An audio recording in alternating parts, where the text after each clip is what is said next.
Hi students, I am Dr. T. Kalaichilvi, Assistant Professor of Mathematics, JJ College of Arts and Science, Autonomous Pudukkottai.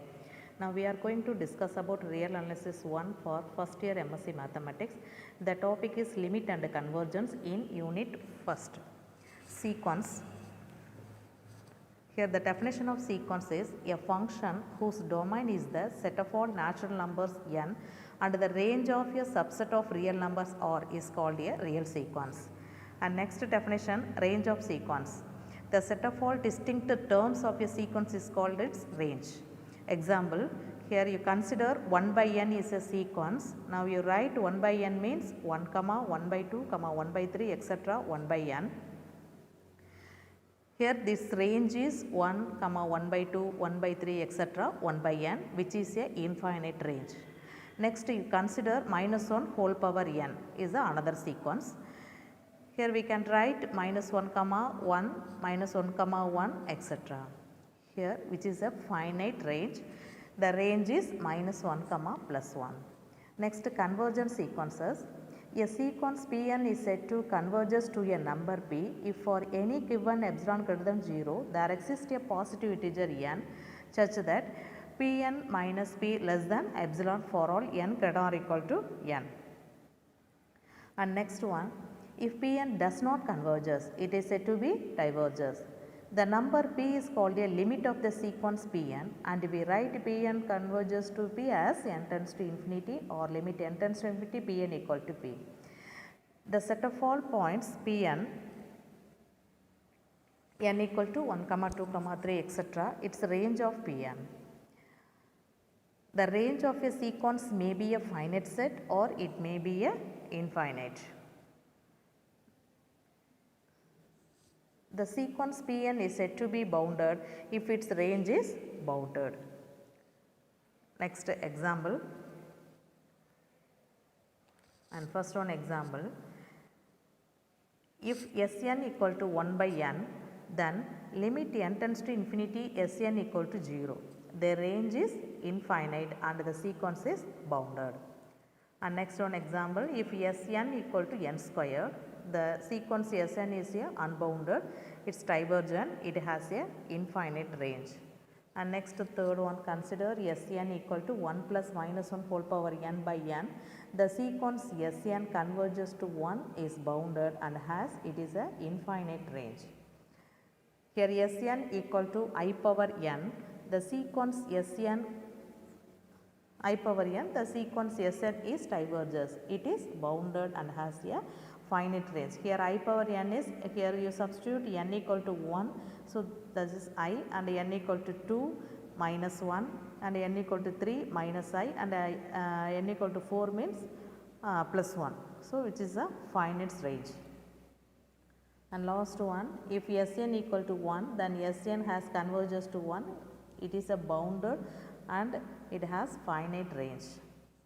Next you consider the theorem 3.2. Here the theorem statement is, let Pn be a sequence in a metric space X. First one, Pn converges to P belongs to X if and only if every neighborhood of P contains Pn for all but finitely many n. And second one, if P belongs to X and P dash belongs to X, and if Pn converges to P and P dash, then P dash equal to P. If Pn converges, then to prove Pn is a bounded. And fourth one, if E contained in X and if P is a limit point of E, then there is a sequence Pn in n such that P equal to limit n tends to infinity Pn. The proof of this theorem is, suppose, first one proof, suppose Pn converges to P means, suppose Pn converges to P and let V be a neighborhood of P.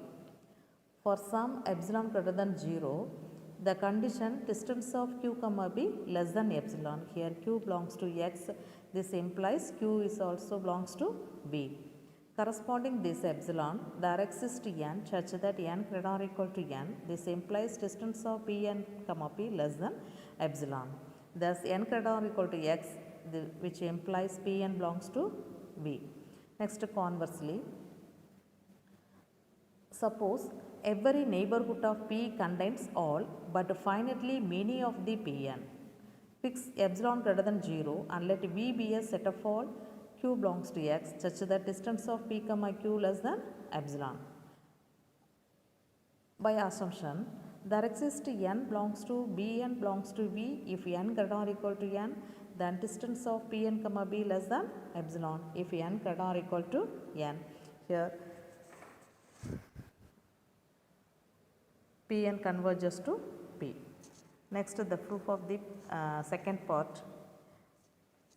What is the proof of the second part? If P belongs to X, P dash belongs to X. If Pn converges to P and to P dash, then we can prove P dash equal to P. You take, let epsilon greater than 0 be given. There exists an integer n comma n dash such that n greater or equal to n. This implies distance of Pn comma P less than epsilon by 2. And next, n greater or equal to n dash, this implies distance of Pn comma P dash less than epsilon by 2.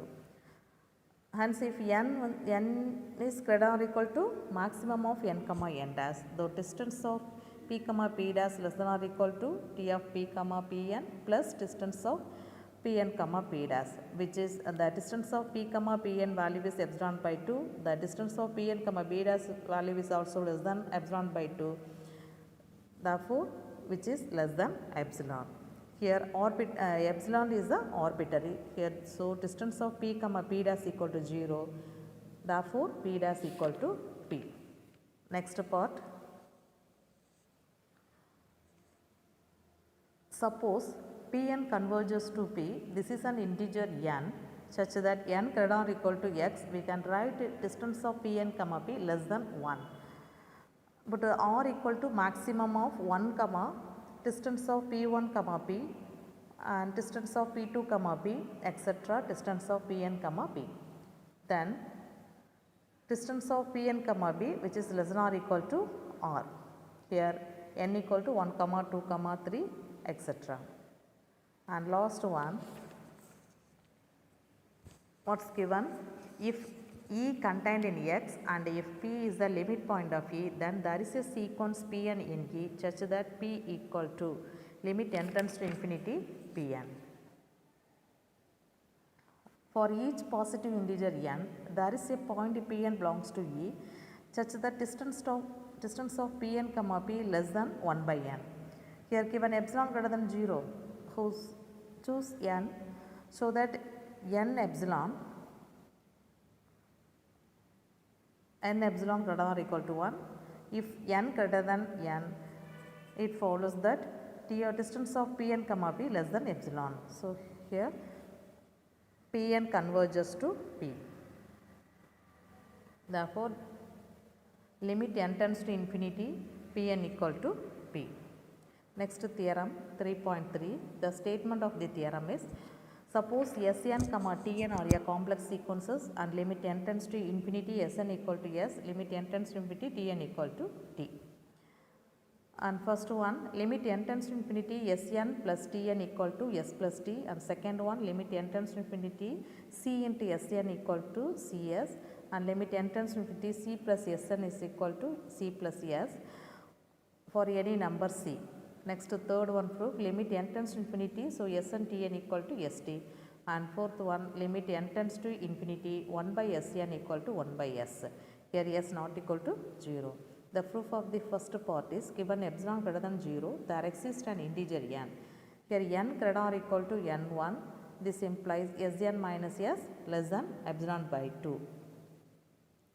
And next one, you consider n greater or equal to n2, this implies Tn minus T less than epsilon by 2. Here n equal to maximum of n1 comma n2, then n greater or equal to n, this implies you consider modulus of Sn plus Tn minus S plus T equal to, we can write Sn minus S plus Tn minus T. You take an individual modulus which is less than or equal to modulus of Sn minus S plus Tn minus T. Here modulus of Sn minus S value is epsilon by 2 plus Tn minus T value is epsilon by 2, which is less than epsilon. This implies the sequence Sn plus Tn converges to S plus T. We can write limit n tends to infinity Sn plus Tn equal to S plus T. In using similar way, you proved the other results of B, C and D parts. Okay, thank you students. You see the another results.